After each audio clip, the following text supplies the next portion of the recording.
Hola, ¿qué tal YouTube? Hoy vamos a ver un objeto geométrico bastante interesante que es conocido como la trompeta de Torricelli. Y es especialmente interesante porque tiene volumen finito, pero tiene área de la superficie finita. Es una superficie de revolución, lo que significa que se obtiene de girar una curva en torno a un eje.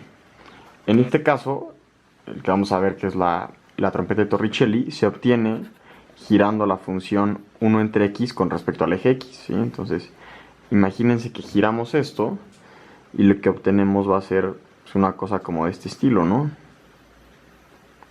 Que justo se supone que se asemeja a una trompeta, que sería este objeto geométrico, ¿no? Entonces, como ya dijimos, tiene volumen finito, pero la superficie, es decir, el área de la superficie, lo que lo envuelve, es infinito. Es decir, imagínense que yo agarro un bote de pintura, yo podría llenar la trompeta con pintura, es decir, un bote de pintura, de una cantidad finita de pintura me bastaría para llenar toda esta trompeta, pero nunca acabaría de pintar el borde de la trompeta, ¿me explico? O sea, estaría llena, pero siempre habría un pedazo de borde que no está pintado. Entonces es algo un poco contraintuitivo. Y bueno, lo primero que vamos a ver es cómo obtener el volumen de un sólido de revolución, ¿no? A partir de la curva de la que se obtiene. Entonces, vean un punto cualquiera aquí x, cualquier punto mayor a 1. Esto de aquí, ¿cuánto mide? Esto de aquí mide f de x. Ahora, al yo hacer girar esto, quiero que nos fijemos en el cilindrito que se forma aquí. Lo voy a poner acá arriba. Este lugar no es un cilindro, sino que es un círculo. Aquí por aquí pasaría el eje X, que está justo a la mitad porque es el eje de simetría. Y aquí estaría mi punto X, el que escogí, ¿no? Y el radio de este círculo sería precisamente esta altura de acá. Es decir, este radio sería f de x. Entonces, el área de un círculo, ¿cuál es? El área es pi por radio al cuadrado, pero el radio es f de x, entonces sería pi por f de x al cuadrado. ¿Sí? Entonces, ese sería el área de uno de estos cilindritos. Entonces, lo que yo quiero para obtener el volumen sería sumar todas las áreas desde 1 hasta infinito. Es decir, el volumen está dado por la integral desde 1 hasta infinito de pi por f de x al cuadrado. ¿Vale? Es un razonamiento bastante sencillo. Ahora, el que no es tan sencillo, pero también lo vamos a hacer, es cómo sacar el área, pero de la superficie. Es decir, algo equivalente como a la longitud de arco de esta curva, pero de toda la superficie. Y para calcular eso, precisamente, primero tenemos que calcular la longitud de arco. Entonces, primero, ¿qué me refiero por longitud de arco? Por longitud de arco me refiero a cuánto mide esto. Por ejemplo, si yo agarro un segmento desde el 1 hasta acá, lo que quiero ver es cuánto mide esta curva. Esa sería la longitud de arco. Y podemos ver de forma bastante intuitiva que el área de la superficie de revolución que estamos generando se obtiene multiplicando la longitud de arco, que sería lo que mide todo esto, por el perímetro de los discos que se forman al girarlo. ¿Sí? Porque aquí estoy calculando, digamos, solo un lado de mi superficie de revolución, pero al multiplicarlo por el perímetro, lo que estoy haciendo es envolviendo toda la superficie de revolución y multiplicándolo por la longitud de la curva inicial. ¿Sí? Entonces, fíjense cómo vamos a sacar la fórmula de la longitud de arco. Nosotros podemos pensar una curva cualquiera como muchas rectas pequeñitas juntas, ¿no? Entonces digamos que aquí me agarro un punto x1, por acá me agarro un punto x2, ¿no? De tal forma que x2 menos x1, ¿qué va a ser? Pues va a ser igual a delta x, ¿no? Que sería la diferencia entre esas x. Y aquí subo a f de x2 y aquí subo a f de x1, ¿no? De igual manera, f de x2 menos f de x1 es delta f de x, ¿no? La diferencia de alturas. Entonces, imagínense que estos son intervalos muy pequeñitos, es decir, que x1 se parece muchísimo a x2. Y por lo tanto f de x1 también se parece muchísimo a f de x2. Entonces una buena aproximación, más o menos buena, pues sería tomar la recta, ¿no? Es decir, yo puedo trazar este triángulo rectángulo que se forma aquí. Este triángulo que se forma aquí. Que un cateto, ¿cuánto mide? Esto de aquí mide delta x. Y esto de aquí mide delta f de x. ¿Sí? De tal forma que este cateto de aquí, lo voy a poner por acá abajo, mide, si tengo un triángulo que mide aquí delta x y de aquí delta f de x, pues esto por Pitágoras, ¿cuánto va a medir?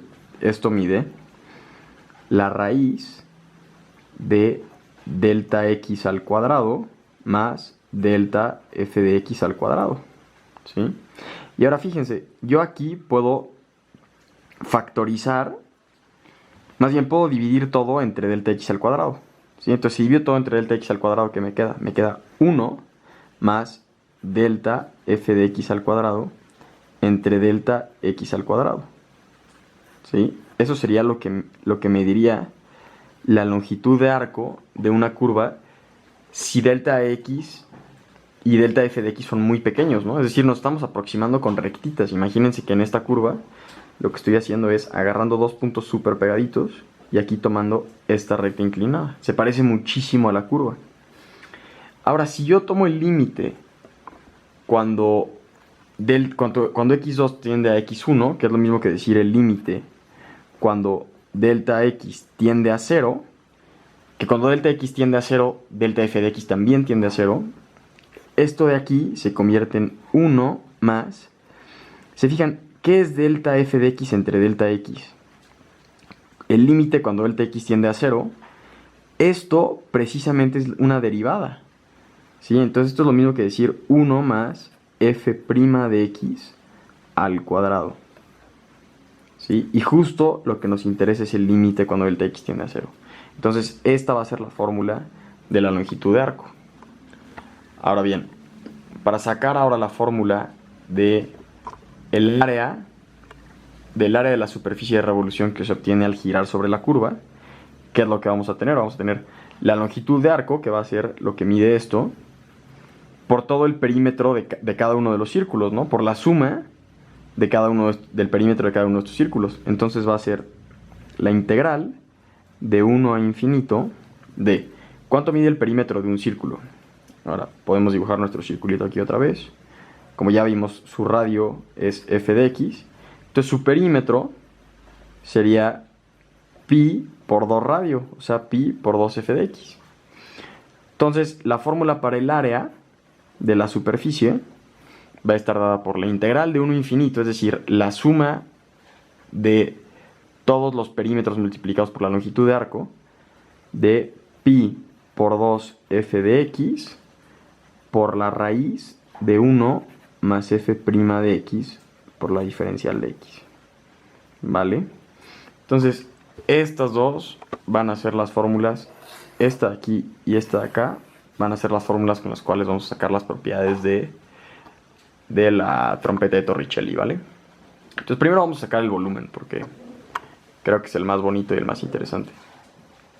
Entonces, a ver, tenemos que el volumen es la integral de 1 a infinito de pi por f de x al cuadrado, que esto es lo mismo que el límite cuando m tiende a infinito de la integral de 1 a m de pi por f de x al cuadrado, pero f de x es 1 entre x, entonces esto es 1 entre x al cuadrado. Y esto es el límite cuando m tiende a infinito. Pi es una constante, entonces puede salir de la integral de pi por la integral de 1 a m de 1 entre x al cuadrado por la diferencial de x. ¿Sí? Ahora, ¿esto a qué va a ser igual? Al límite cuando m tiende a infinito de pi por... ¿Cuál es la integral de 1 entre x al cuadrado? Esto lo podemos ver como x a la menos 2. Entonces la integral sería x a la menos 1 entre menos 1. ¿Sí? Evaluado desde 1 hasta m. ¿vale? Que lo voy a poner de otra forma que se ve más bonito. Es el límite cuando m tiende a infinito de pi por menos 1 entre x evaluado desde 1 hasta m. ¿Sí? Entonces fíjense, evaluado en 1, ¿qué nos da esto? Nos da, perdón, primero vamos a evaluar en m. Evaluado en m nos da pi por menos 1 entre m. Pero cuando m tiende a infinito, esto se nos va a 0. Entonces esto es lo mismo que decir 0 menos, y ahora sí lo evaluamos en 1. Evaluado en 1, ¿qué nos queda? Pi por menos 1 entre 1, que es menos 1, o sea, menos pi. Es decir, fíjense qué bonito resultado. El volumen de la trompeta de Torricelli es pi. ¿Sí? Es decir, si mi bote de pintura tiene como volumen pi, entonces yo podría vaciar todo ese bote y llenar la trompeta de Torricelli, pero siempre va a haber espacios de las paredes que no van a estar pintados. Y eso lo vamos a confirmar ahorita. Vamos a ver ahora, usando esta fórmula. Mira, ya que la tengo escrita aquí, la voy a aprovechar, ¿no? Entonces esto va a ser 2pi es una constante, ¿no? Entonces sale. Entonces esto es el límite cuando m tiende a infinito de 2pi por la integral de 1 hasta m de f de x, es decir, 1 entre x, por la raíz de 1 más la derivada de 1 entre x, que es menos 1 entre x al cuadrado. Perdón, aquí la derivada está al cuadrado, me faltó copiar eso. Al cuadrado por la diferencial de x, ¿vale? Entonces voy a seguir mi razonamiento aquí abajo, que es lo que tengo ahora. Que esto es el límite cuando m tiende a infinito de 2pi por la integral de 1 hasta m. Ahora, menos 1 entre x al cuadrado, bueno, lo voy a escribir todo. 1 entre x por la raíz de 1 más. Menos 1 al cuadrado me da 1. Y x al cuadrado tengo que es x cuarta, por la diferencial de x. ¿Vale? Y ahora, esto va a ser igual al límite cuando m tiende a infinito de 2pi por la integral de 1 a m de 1 entre x por la raíz de x cuarta más 1 entre x cuarta por la diferencial de x.